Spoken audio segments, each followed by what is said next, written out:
What if a dream wasn't just a dream, but a doorway to something far more dangerous? What if, every time you close your eyes, something in the darkness quietly watches you, learning you, understanding you, until one day, it doesn't just watch anymore, it owns you? This isn't just a love story.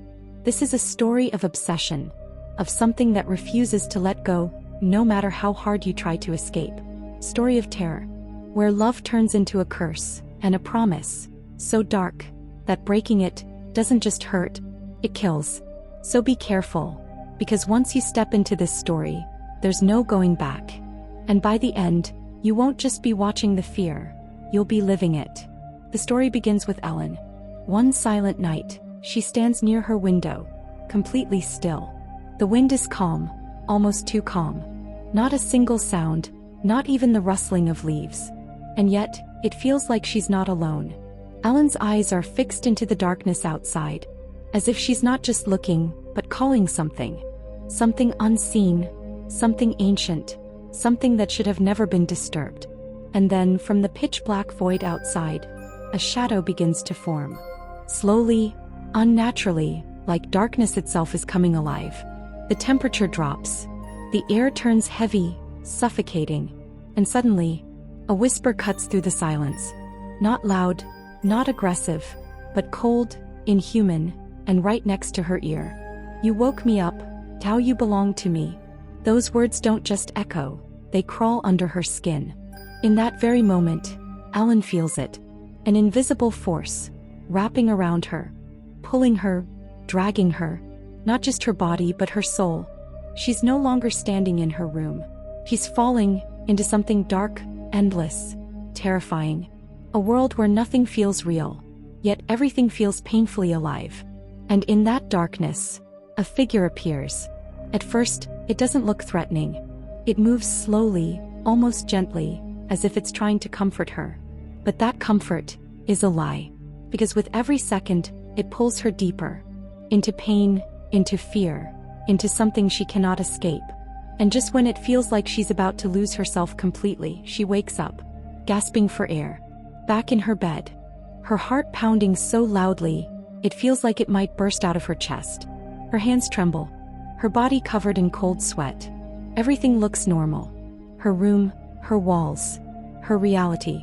But something feels wrong. Because that didn't feel like a dream. Felt as real. And the question stays with her, haunting her. Was it just a nightmare? Or the beginning of something far more dangerous? Years pass. Time moves on. But some things never truly leave. Ellen is now living a peaceful life with her husband, Thomas. A quiet home, warm smiles, a life that finally feels safe. For the first time in years, everything seems normal, almost perfect, but peace like this never lasts. Thomas works as a real estate agent. A simple job, nothing unusual, until one day he receives a new assignment. Not just any property, not just any client.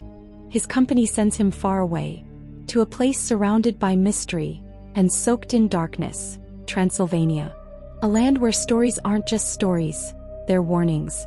His task sounds simple: find a new home for a man named Count Orlok. And the moment his name is spoken, something changes. The air grows tense. Meanwhile, back home, Ellen's nights have started to betray her.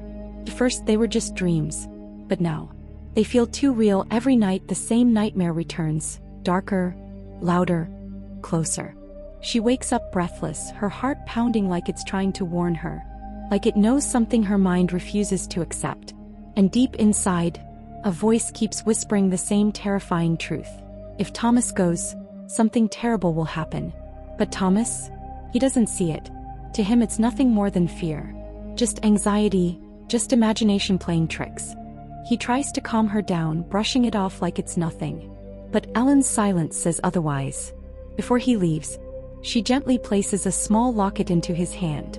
Her fingers tremble slightly. "Whenever you look at this," she whispers softly, "it'll feel like I'm right there with you." A simple gift. A symbol of love. But what neither of them realizes is this: that locket might be the only thing standing between him and something far more terrifying than death itself. Somewhere else, far away from them, hidden in shadows untouched by light. A man stands alone, his face barely visible.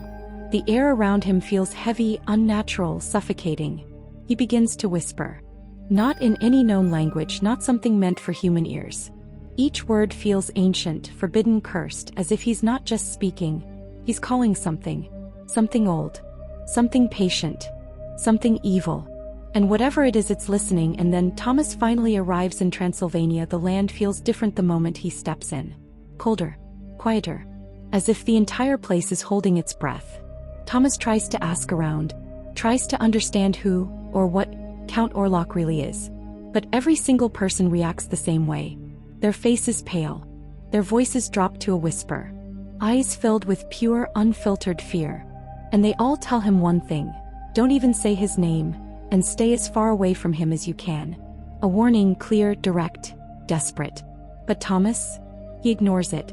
And that choice might just become the biggest mistake of his life. That night, at a lonely roadside inn, surrounded by nothing but silence, Thomas suddenly wakes up. Midnight, no reason, no explanation. Just a sound. A strange, unsettling sound. Not loud. Not clear. But deeply wrong. It doesn't just reach his ears. It crawls under his skin. Slowly, hesitantly, he moves toward the window. And what he sees freezes the blood in his veins. A group of villagers, moving silently through the darkness. No words. No expressions. Their faces, empty. Their movements, unnatural. Like they're not entirely human anymore. In the center, a young girl, sitting on a horse. So lifeless. Like she's being carried, not riding. They stop near an old, forgotten grave. The air turns heavier, thicker. And then without warning, without hesitation, the girl slowly raises her hand. A dagger gleams under the faint moonlight. And in one swift motion, she plunges it straight into a man's heart. The sound of flesh tearing. A choked gasp. Blood spills, dark and endless. No one reacts. No one moves. It's as if this horror is completely normal. And then, Thomas jolts awake. Gasping. Sweat dripping down his face. His chest rising and falling violently. His hands trembled. Was that just a dream? Or was it something else entirely? A vision? A warning? Or the beginning of something far more sinister that's already found its way to him? But the real horror didn't begin at night. It began the next morning. When Thomas stepped outside, he expected the usual voices, footsteps, life, but instead, there was nothing. No villagers. No animals. Not even the faintest sound of wind. Just a dead silence, a silence so heavy it felt like it was pressing against his chest, suffocating him. It was as if life itself had been erased. And in that moment, only one question echoed inside his mind: how does an entire village disappear overnight? Standing alone in the middle of an empty road, his heartbeat growing louder, sharper, more desperate with every passing second, that's when he saw it. Far away, through the pale mist, a single carriage. Waiting, no driver, moving, no sound, just stillness. But something about it felt wrong. It didn't look abandoned. It felt like it was waiting. For him. A chill ran down his spine, but curiosity, or maybe something deeper, pulled him forward. Without thinking, Thomas stepped inside. And the moment he did, a freezing wave of fear rushed through his veins. As if he had just crossed a line between the known and something far more sinister. His plan was simple. Meet his client, finish the job, and leave. But deep down, something whispered, nothing about this place is simple. After what felt like an endless journey through darkness, the carriage finally stopped. And there was the castle. It didn't feel empty. It felt dead, every wall soaked in shadows, every corner hiding something unseen. Even the air, it wasn't just cold. Felt like death itself was breathing around him. Thomas's heart began to race faster, heavier, and then he saw him. Count Orlok. A face so unnatural, so disturbingly lifeless. It didn't feel human. It felt like death had taken form, and was standing right in front of him. Then his voice echoed. Deep, cold, commanding, you are late, and I do not like that. Long enough to make Thomas feel even smaller. From now on, you will address me as my lord. There was something in his voice. Not just authority, something darker. Something ancient. something that made Thomas's throat go dry, leaving him unable to speak. Then suddenly Orlok offered him bread. Simple, ordinary, almost normal. But the moment Thomas broke it, a sharp cut. His finger, a single drop of blood, fell, and in that instant everything changed. Orlok's eyes locked onto it. Hungry, desperate. Before Thomas could react, Orlok grabbed his hand tightly, too tightly. "I will take care of that." His voice is softer now, but far more terrifying. Because his touch, it wasn't human. It was cold, dead, and filled with something dark. Something that didn't belong in this world. Thomas tried to pull away, but it was too late. Before he could even understand what was happening, darkness swallowed everything. And the last thing he felt was fear, pure, inescapable. When he woke up, something felt wrong. The castle was empty. Not just empty, dead silent. A silence so heavy, it felt like the walls themselves were watching him. No footsteps. No whispers. Not even the sound of wind. Just nothing. But then out of the darkness he appeared again. Count Orlok. Standing still, like he had always been there. Watching. This time he wasn't alone. In his pale, lifeless hands, he held a contract, old, fragile, written in a language that didn't belong to this world. Thomas frowned, his voice shaking slightly. "What language is this?" Orlok's lips curled into a faint, unnatural smile. "An ancient tongue," he whispered slowly. "You don't need to understand it." The air grew colder.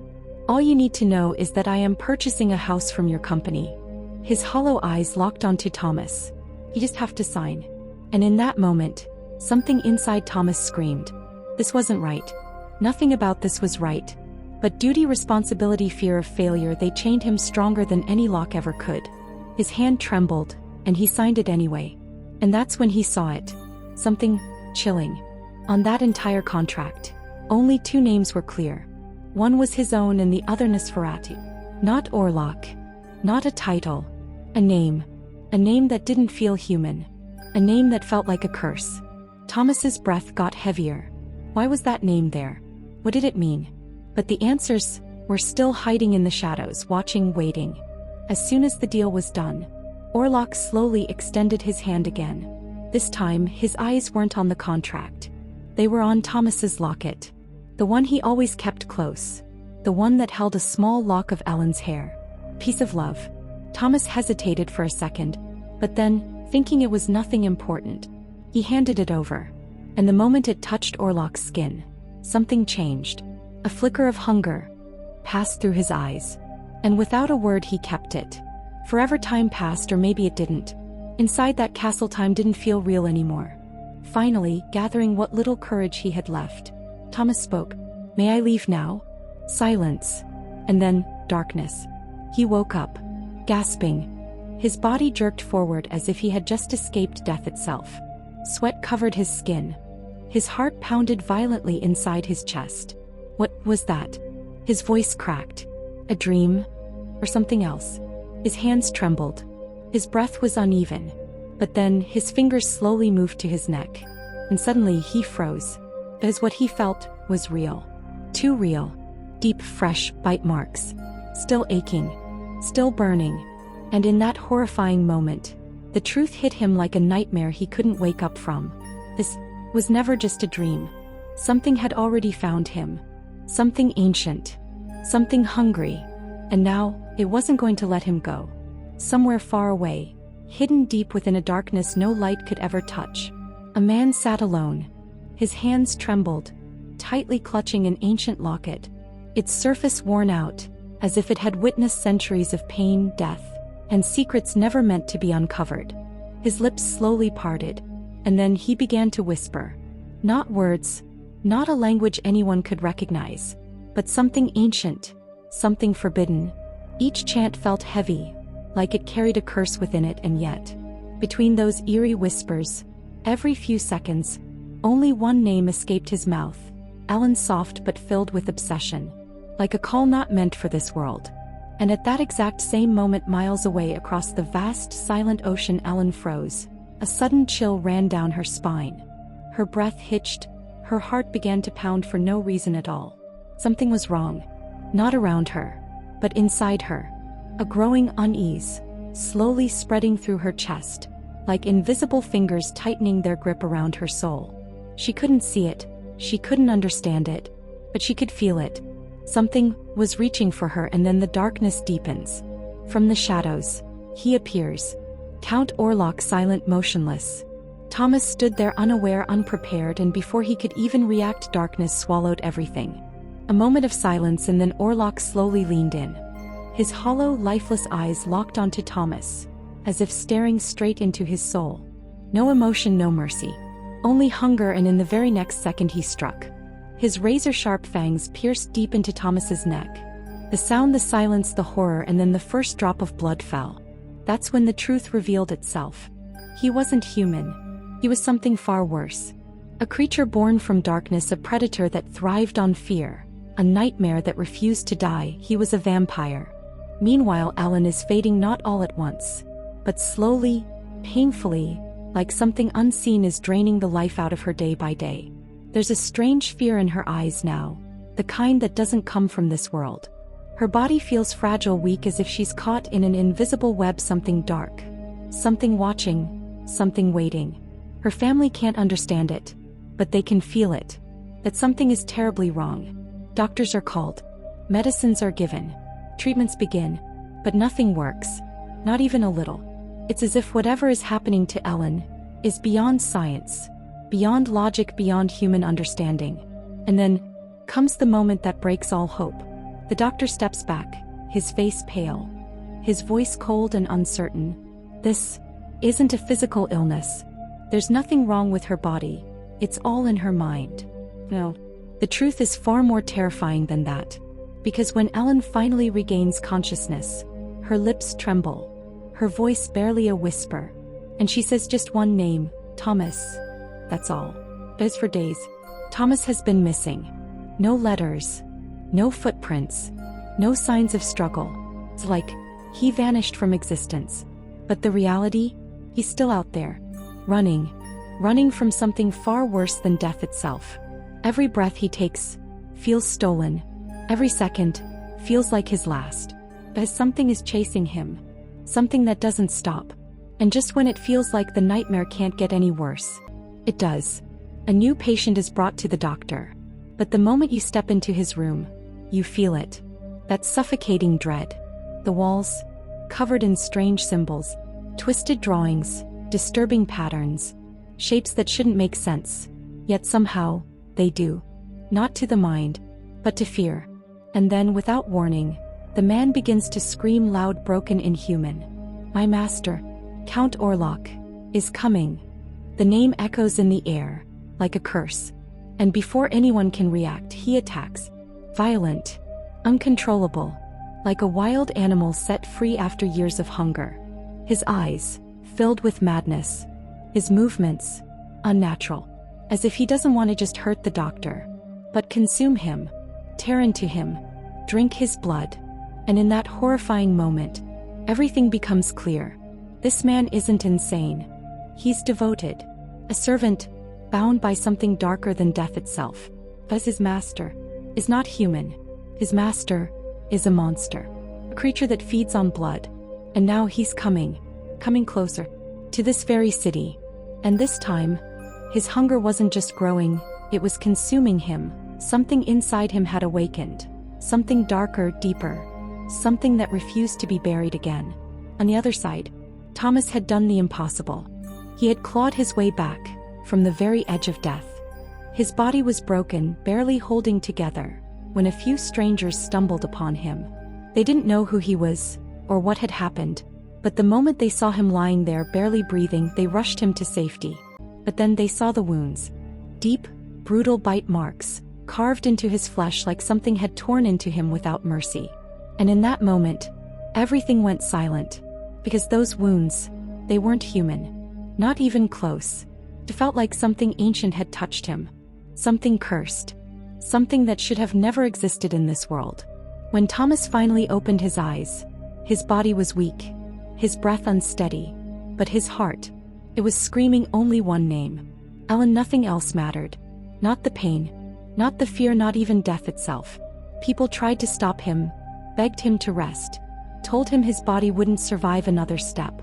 But love doesn't listen. And fear It only made his need stronger. Stronger and more desperate. So without thinking, without hesitation, Thomas forced himself up and walked straight into the unknown just to find her. But while he was fighting to reach her, something far more terrifying was already coming. Far away, hidden in darkness, inside a coffin sealed like a tomb, lay the true master of this nightmare, Count Orlok. Silent, still but very much alive. The coffin traveled across the sea, heading toward the same city Thomas was running to. And at first, no one noticed anything wrong, until the rats came, one, then a few more, then dozens, and then hundreds. They poured out from every corner of the ship, crawling across the deck like a living, breathing nightmare. But these weren't just rats. They were messengers of death. Wherever they spread, disease followed. Rot took over, and hope simply disappeared. One by one, the people on the ship began to fall. Fever, panic, screams echoing into the empty sea. But there was nowhere to run. No escape until one man, shaking, terrified, barely able to breathe, finally understood the truth. The rats, they weren't coming from the ship.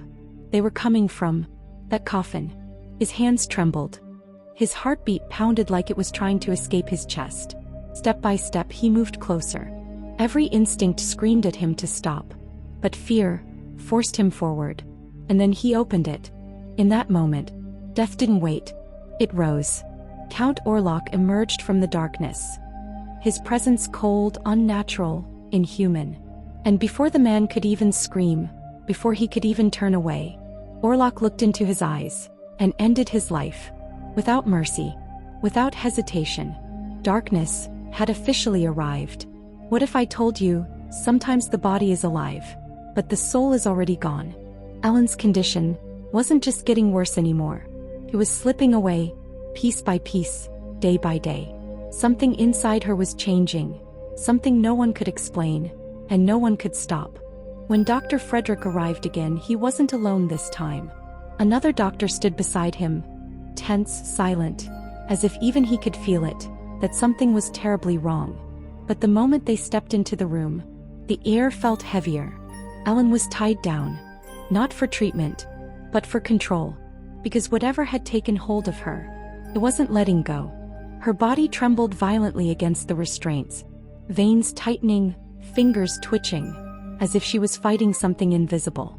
Something that refused to be seen, but made its presence painfully clear.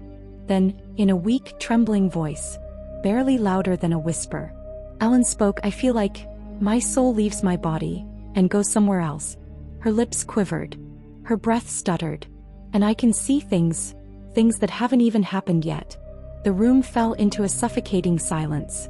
Those words, they didn't just sound disturbing. They felt wrong. Like they didn't belong to this world. Those words didn't just hurt. They shattered something inside her. He took a slow breath, then added almost dismissively, "You and Thomas should go back home." But at that very same moment, something far more terrifying was unfolding. Dr. Frederick had discovered something. Not just a clue, not just evidence, a book. But this wasn't an ordinary book. It felt wrong just to look at it, like the pages themselves were breathing, whispering, alive with something evil. Every word inside it felt like a curse carved into ink. And what it revealed was horrifying. A pattern, a ritual of destruction. Wherever he arrives, first come the rats, then follows disease, spreading like a silent plague. And in the end, death, merciless, unstoppable death that consumes everything in its path. And the most terrifying part? This destruction doesn't stop. It never stops. Until he claims the one he has chosen. That's when it hit him, like a lightning strike through his mind. Ellen's condition, her suffering, her nightmares, none of it was random. Nosferatu didn't come for the city. He came for her. Meanwhile, Thomas was slowly recovering. But outside, the world was falling apart. The streets were dying. The air felt poisoned. People were disappearing. And with fear growing inside him, he made a desperate decision. We need to leave this place. But Ellen couldn't stay silent anymore. Not now. Not when the truth was clawing its way out. Her voice trembled, her hands shaking, her eyes filled with something deeper than fear, guilt. "He didn't come for the city," she whispered. "He came for me." Thomas froze. The world around him seemed to stop breathing. And then Ellen revealed the truth she had buried for so long. She wasn't normal. She never was. There was something inside her. Something ancient. Something connected to a world beyond human understanding. A power. A curse. And because of that, she was the one who called him. Before their marriage, before Thomas, she had made a promise. A dark, horrifying promise. I will give myself to you. But then everything changed. He fell in love. Thomas entered her life. And for a moment, it felt like the darkness was gone. Like the past had been erased. But promises like that, they don't fade. They wait. No. Nosferatu had returned. Not to haunt. Not to warn. But to claim what was always his. Suddenly, Ellen's body began to shake violently. Not like fear. Like possession. Her fingers twisted unnaturally. Her breathing became heavy, broken, unnatural. And then her eyes rolled back. Completely. As if something inside her was taking control. Thomas stood there, frozen. Terrified. Helpless. But even in that moment of pure horror, he didn't let go. He held her hand tightly, as if she might slip away forever. And with a trembling, breaking voice, he whispered, I don't care what happens. I'm never leaving you. But far away from them in the shadows, another truth was beginning to unfold. A darker truth. One that was far more terrifying than anything they had imagined. What if the only way to destroy a monster was to sacrifice the one you love the most? The doctor uncovers a truth so horrifying, it changes everything. There is only one way to end Nosferatu. And the cruelest part? Only Ellen can do it. The next day, death doesn't just arrive. It spreads like a living curse. One by one, people start dying. Homes turn into graveyards. Entire families vanish overnight, as if they never existed. The town, once full of life, is now suffocating under fear, silence, and the stench of death. Desperation takes over. Final plan is made. Find Nosferatu's coffin and drive a stake straight through his heart. It's their last hope, their final chance to end the nightmare. But when they finally find the coffin, when trembling hands slowly open it, it's empty. No body, no trace, nothing. Gone. And in that moment, a chilling realization grips everyone. Nosferatu was never hiding. He was invited by Ellen. That night, Ellen does something no one expected. He dresses like a bride. Not with joy, but with a quiet, haunting acceptance. Her face is calm. Her eyes, empty of fear. As if she already knows. This is the end of her story. And then, she offers herself. Willingly. To him. From the darkness, Nosferatu arrives. Slow, unnatural, terrifying. He moves toward her. Not like a predator chasing prey, but like something drawn by obsession. He pulls her close, and sinks into her. Drinking her blood, slowly, deeply. In that moment, he loses himself completely. Consumed by hunger. Blinded by desire. Trapped in his own obsession. So lost, that he doesn't realize, dawn is coming. The first ray of sunlight slips into the room. Everything stops. Nosferatu freezes. His skin begins to burn, cracking, tearing, turning to dust. A scream escapes him, raw, inhuman, filled with agony. He writhes, struggles, but it's already too late. Slowly, painfully, he turns into ash. Nosferatu is gone. The curse is broken. The city is finally free. The nightmare is over. But victory came at a price no one was ready to pay. Ellen collapses onto the bed. Her body weak, her life fading with every second. And just like that, she slips away, into an eternal sleep. When Thomas returns, he doesn't need words to understand. One look, and his entire world shatters. On one side lies the love of his life, cold, still, gone forever. And on the other, nothing but ashes, the remains of the monster that took her away. What lesson do we learn from this movie? Sometimes, the greatest act of love is not holding on, it's letting go. Ellen didn't just defeat a monster. She gave her life to save everyone else. And it leaves behind a question that lingers in the silence. How far would you go to protect the people you love? He kept hearing voices, faint, distant, calling her name over and over again. Not loud, not clear, but persistent. Like something was trying to reach her. Or worse, trying to pull her in.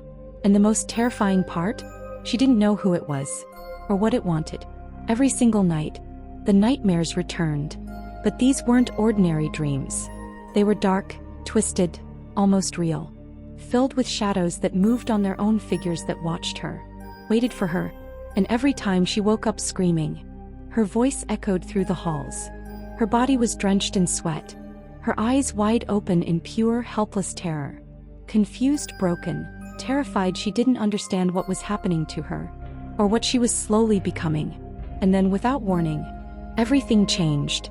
Her body jerked violently, uncontrollably, as if something inside her had snapped.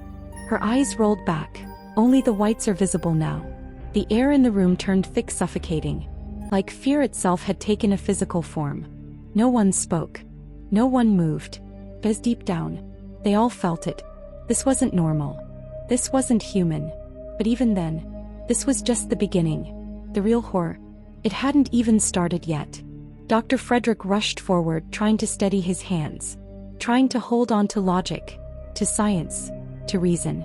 He prepared an injection, a last attempt to calm her, to sedate whatever storm was raging inside her. Slowly, carefully, he pushed the needle into her skin, and then he stopped. His entire body froze. Because Ellen didn't react, no flinch, no pain, no movement. Nothing. It was as if she couldn't feel it. Or worse, she wasn't even there anymore. Like her body was just an empty shell. And in that moment, Dr. Frederick understood. This wasn't a mental illness. This wasn't something medicine could fix. This was something else. Something ancient. Something dark. Something evil. A force unseen had taken control of Ellen. Completely. But when he tried to warn the others, to make them understand what he had just witnessed, they didn't listen. They dismissed him. Called it stress. Hallucination, madness. A doctor losing his mind. And just like that, they turned their backs on him. Left the room. Left the truth behind. And left Dr. Frederick alone. Alone with something that should have never been awakened. Midnight. The hour when silence breathes, and nightmares begin to feel real. Then at exactly midnight, Ellen's eyes shot open. She gasped violently, clawing for air, as if she had just escaped something unspeakable. Her chest heaved. Her body trembled. It didn't feel like a dream. It felt like she had returned from somewhere dark. Panic flooded her eyes. Without thinking, she leapt out of bed, barefoot, disoriented, terrified. Her hands shook uncontrollably. Her heart slammed against her ribs like it wanted to break free. She rushed to the door, pulled it open, and in that moment, everything had changed. The air felt heavier. The silence, unnatural. The world outside was no longer the same world she knew. And just when the city believed things couldn't get worse, it already had. Because far away, under the cover of darkness, the cursed ship of Count Orlok had reached the harbor. And it didn't come alone. It brought something with it. Something alive. Something spreading. Hundreds, no thousands of rats poured into the streets. Like a living wave of decay. They crawled through alleys, invaded homes, infested every corner of the city. And with them came sickness. A silent curse, creeping unseen, infecting everything it touched. Death no longer knocked on doors. It simply walked in. People began to fall ill. Then, they began to die. Food supplies started vanishing. Panic turned into chaos. Slowly, the entire city began transforming into something horrifying. A graveyard of the living. But in the shadows of this growing darkness, a voice whispered, calm, cold, calculated, "I cannot take Ellen by force. She must come to me willingly." A servant lowered his head, trembling. "As you command, Nosferatu." And in that moment, the truth revealed itself. Nosferatu. A name cursed by time, a creature born from darkness, a vampire. The same name written in that contract. The same name now echoing through the city's downfall. Death was no longer hiding. It walked freely. It thrived with each passing day. More bodies piled up. Fear settled deep into every heart. Hope began to rot. When Dr. Frederick examined the corpses, what he found shattered every logical explanation. These weren't just victims of disease. Yes, there were rat bites, but beneath them, deep, brutal, human bite marks. Who, or what, could do this? And then came the most horrifying discovery of all. Not a single drop of blood remained in their bodies. Completely drained. That's when the truth struck him. This wasn't a plague. This wasn't just rats. This was something else. Something ancient, something unnatural. Something that was feeding. Meanwhile, Thomas was no longer safe, even in his sleep. Night after night he was trapped inside disturbing nightmares. Visions that felt too real. One night, in his dream, he pushed Ellen away. Rejected her. Abandoned her. And that same night, Ellen woke up again, but this time, it felt like something had called her. Slowly, almost like she wasn't in control of her own body, she stepped toward the window. The darkness outside seemed deeper than usual. Life watching. And then, a shadow formed inhuman. Nosferatu. His presence alone froze the air. His voice, low, chilling, inescapable. Thomas has betrayed you, he has given you to me. Ellen's heart shattered. Not out of fear, but betrayal. But the true horror was only beginning. You have 3 days, his voice echoed inside her mind. Come to me, or watch your entire family die. He leaned closer, whispering like poison, you are not like them. You don't belong with humans. Even in that moment of terror, Ellen didn't break. Her voice trembled, but her resolve didn't. I love Thomas, and I will always belong to him. Suddenly, her eyes snapped open. Silence. Stillness. Was it just a dream? Or something far more real? Because right beside her, a body lay still. A woman dead, her flesh torn apart, brutally, by rats. Her face, unrecognizable. Morning arrived, but it brought no relief, only grief. Dr. Frederick collapsed the moment he saw his wife's lifeless body. Broken, helpless. And in that moment, Ellen understood. This wasn't random. This wasn't chaos. This was targeted. This wasn't just a nightmare. This was Nosferatu. And the worst part? She couldn't tell anyone. Because who would believe something like that? When she finally gathered the courage to confront Thomas's friend, hoping, begging for answers, all she received was a cold, lifeless stare. No fear, no concern, just disbelief. I don't hate you, he said quietly. But I don't believe you either. His voice was calm, almost too calm. You're not possessed, you're just pretending to be insane. All she received was a cold, lifeless stare. No fear, no concern, just disbelief.